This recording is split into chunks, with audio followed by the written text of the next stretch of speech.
Hello brothers, good morning all of you.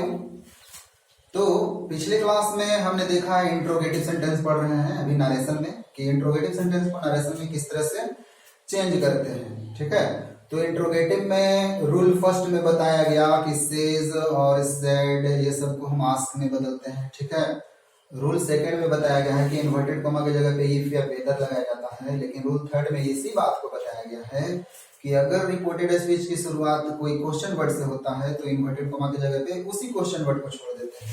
ठीक है, तो रूल 4 में पढ़ाया गया कि जब सेंटेंस इंट्रोगेटिव फॉर्म में होता है तो उसको हम अफर्मेटिव फॉर्म में लिख देते हैं। ठीक है, लेकिन इंट्रोगेटिव में ही देखना है रूल नंबर 5 में कि अगर रिपोर्टेड स्पीच का वाक्य क्वेश्चन टैग के फॉर्म में रहता है, क्वेश्चन टैग, ठीक है, क्वेश्चन टैग पढ़े होंगे, तो क्वेश्चन टैग के फॉर्म में रहता है तब उसको हम किस तरह से चेंज करते हैं। ठीक है, रूल नंबर 5 में देखते हैं। रूल नंबर 5 है if reported speech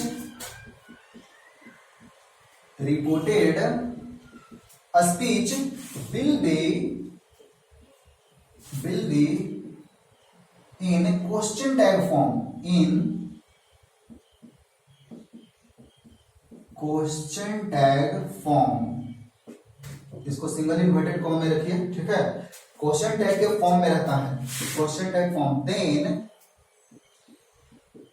it is followed by if या whether, it is followed by if या वेदर। यहां पे ध्यान देंगे, यदि रिपोर्टेड स्पीच का वाक्य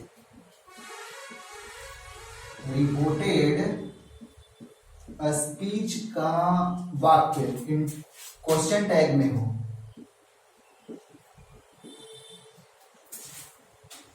क्वेश्चन टैग में हो तो इफ या वेदर के नियम के अनुसार, इफ या वेदर के नियम के अनुसार बदला जाता है। जैसे एग्जाम्पल देखिए इसका, अगर सेंटेंस क्वेश्चन टैग के फॉर्म में रहता है तो क्वेश्चन टैग भी एक प्रश्न पूछने का ही बोध होता है। क्वेश्चन टैग भी क्या है, एक प्रश्न पूछने का ही बोध होता है। जैसे यहां पे समझ लीजिए, ही said to you, he said to you, he said to you, she is calling me, she is calling me। अब देखिए, ये सोच रहे हो कि सेंटेंस अफर्मेटिव में है तो अफर्मेटिव सेंटेंस में ही क्वेश्चन टैग बनाया जाता है। मान लिया जाए आपका सेंटेंस इस तरह से है, वो एग्जाम में दिया हुआ रहेगा, क्वेश्चन टैग दिया हुआ रहता है। मान लिया कि इसको अगर क्वेश्चन टैग बनाना है तो क्वेश्चन टैग में सबसे पहले हम हेल्पिंग वर्ब को देखते हैं। जब वो क्वेश्चन टैग का टॉपिक शुरू होगा उसमें आप समझ लीजिएगा। ठीक है, तो यहाँ पे हम शॉर्ट में बता रहे हैं, अगर पढ़े होंगे तो दिमाग में आ जाएगा बात। सबसे पहले हम देखते हैं हेल्पिंग वर्ब जरूरी होता है। अगर हेल्पिंग वर्ब के साथ नॉट नहीं है तो यहाँ पे नॉट लगाएंगे, इज प्लस नॉट का शॉर्ट फॉर्म होता है इजंट। ठीक है, इज प्लस नॉट का शॉर्ट फॉर्म होता है इजंट। और उसके बाद देखते हैं सब्जेक्ट प्रोनाउन फॉर्म में ही होता है, तो इसका अगर क्वेश्चन टैग बनाना है इसी चीज का तो क्या हो जाएगा, इजंट सी हो जाएगा। लास्ट में क्वेश्चन मार्क लगाते हैं और इसको इन्वर्टेड कॉमा से क्लोज कर देंगे, ये दिया हुआ रहेगा क्वेश्चन में। अब इसी चीज को चेंज करना है तो ध्यान देंगे, इनडायरेक्ट में क्वेश्चन टैग का प्रयोग नहीं किया जाता है, यानी क्वेश्चन टैग को हटा दिया जाता है, क्वेश्चन टैग को ऐसे ही छोड़ दिया जाता है। अब यहाँ पे ध्यान दीजिए, ही सैड को तो मालूम है आस्क्ड में बदलना है। ठीक है, सैड को आस्क्ड में बदलना है, इंट्रोगेटिव के नियम में बताए हैं। और यू को यू में ही छोड़ देंगे, इन्वर्टेड कॉमा की जगह पे क्या बोले हैं, वही नियम होगा, इफ या वेदर के नियम के अनुसार बनाना है। तो यहाँ पे इफ या वेदर भी लगा सकते हैं, इफ या वेदर भी लगा सकते हैं। ठीक है, if she is calling me first person है तो फर्स्ट पर्सन चेंज होता है सब्जेक्ट के अनुसार, कॉलिंग हिम हो जाएगा, कॉलिंग हिम। और ये क्वेश्चन टैग को ऐसे ही छोड़ देते हैं। ठीक है, अब इसको हम सेकेंड एग्जाम्पल के माध्यम से समझते हैं। दूसरा एग्जाम्पल देते हैं इस पे। देखिए सेकेंड एग्जाम्पल के माध्यम से इसको समझते हैं। एग्जाम्पल सेकेंड है, जैसे रहेगा सी सेड टू रोहन। ठीक है, she said to Rohan,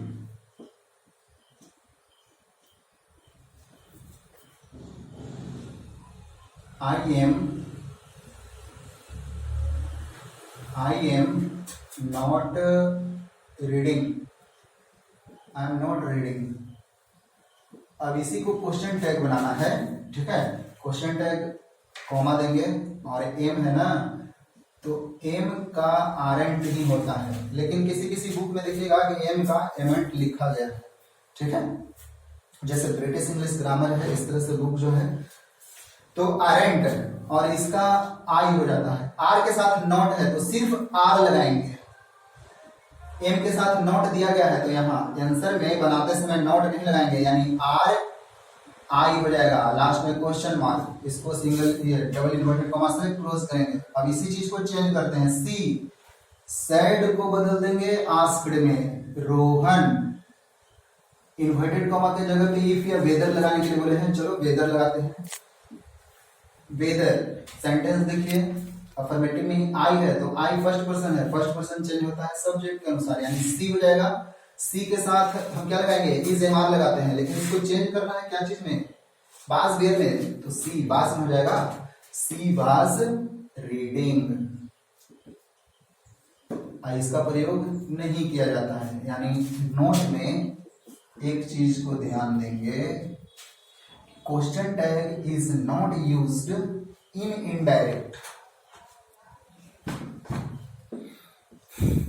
question tag is not written in indirect.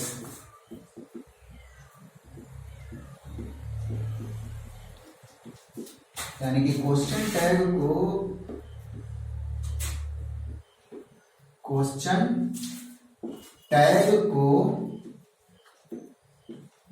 Indirect में नहीं लिखा जाता है।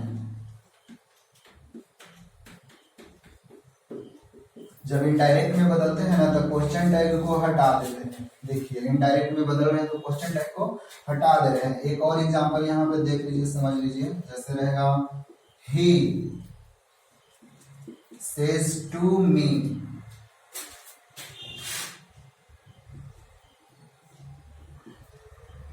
they have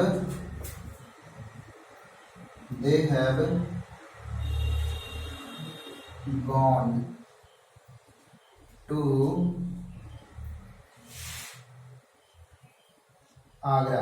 they have gone to Agra, इसी को क्वेश्चन टैग बनाते हैं तो क्या हो जाएगा, हैवंट दे हो जाएगा। इसी का क्वेश्चन टैग यहाँ पे दिया हुआ रहेगा, हैवंट दे। ठीक है, ये पूरा आपका क्वेश्चन है। अब इसी चीज को चेंज करना है। चेंज क्या करना है समझ लीजिए, इसका तो प्रयोग करना ही नहीं है डायरेक्ट में, तो बस यहाँ पे ध्यान देंगे। मान लिया जाए कि ये सिर्फ नाम का दिया हुआ है, ठीक है, इसका प्रयोग इनडायरेक्ट में करना ही नहीं रहता है। यानी कि क्वेश्चन टैग का प्रयोग जब सेंटेंस अंत होगा, कॉमा दिया रहेगा, उसके बाद जो है क्वेश्चन टैग उसको इनडायरेक्ट में नहीं लिखना है।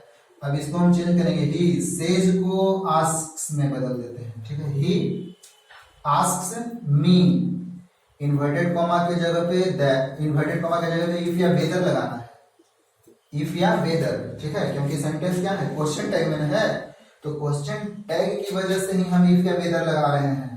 अगर मान लिया जाए कि यहाँ पे क्वेश्चन टैग नहीं रहता, मान लिया जाए कि ये वर्ड हैवंट दे नहीं रहता, तो सेंटेंस फिर क्या है, अफर्मेटिव ना हो जाता। तो अफर्मेटिव हो जाता तो फिर इन्वर्टेड कॉमा के जगह पे दैट लगाते। ठीक है, यहाँ पे फिर दैट लगाना पड़ जाएगा ना। तो ये क्वेश्चन टैग की वजह से हम इफ या वेदर लगा रहे हैं। इफ दे हैव को हैव में ही छोड़ देंगे, क्योंकि ये सेंटेंस प्रेजेंट में है। ठीक है, if they have gone to Agra, gone to Agra. ठीक है, यहां पे ध्यान से समझिए। ही सेज टू मी, वह मुझसे कहता है। They have gone to Agra, haven't they, वे लोग आगरा गए हैं। लेकिन क्वेश्चन टैग जब लग जाता है तो वाक्य को कैसे बोलते हैं? They have gone to Agra, haven't they, वे लोग आगरा गए हैं ना, न लगा देते हैं लास्ट में। क्वेश्चन टैग कहने का मतलब न लगाएंगे। वे लोग आगरा गए हैं ना, आप खाना खाए हैं ना, ठीक है, वह झूठ बोला है ना, आप पढ़ रहे हैं ना, न लास्ट में लगाना है। तो क्वेश्चन का, प्रश्न पूछने का बोध हो जाता है। क्वेश्चन टैग में न लास्ट में लगाते हैं। तब जैसे इसी चीज को हम हिंदी में यहाँ पे लिख के बता रहे हैं कि they have gone to Agra, वे लोग आगरा गए हैं।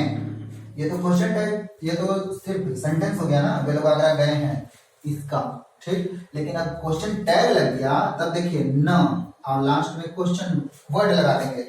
अब इसी चीज को बोलते हैं वे लोग आगरा गए हैं, तो इसमें क्वेश्चन का बोध नहीं हो रहा है, प्रश्न पूछने का बोध नहीं हो रहा है। वे लोग आगरा गए हैं, बता रहे हैं कि वे लोग आगरा गए हैं।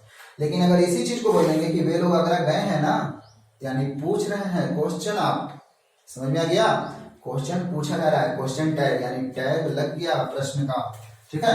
देखिए इसी तरह से इसमें भी चेंज किया गया है। सी सेड टू रोहन, वह रोहन से कही, I am not reading, are आई, ठीक है, आई एम नॉट रीडिंग, मैं नहीं पढ़ रहा हूं ना, मैं नहीं पढ़ रहा हूं ना, ठीक है। तो क्वेश्चन टैग लग गया। अब इसी चीज को चेंज करते हैं, इसको तो हटा देना है। क्वेश्चन टैग में ये सिर्फ नाम का होता है, इसको हम हटा देते हैं, ठीक है। जैसे she asked Rohan whether, inverted comma की जगह पे वेदर, सी वाज रीडिंग, वह पढ़ रही थी। क्वेश्चन टैग का प्रयोग इनडायरेक्ट में करते ही नहीं है, ठीक है।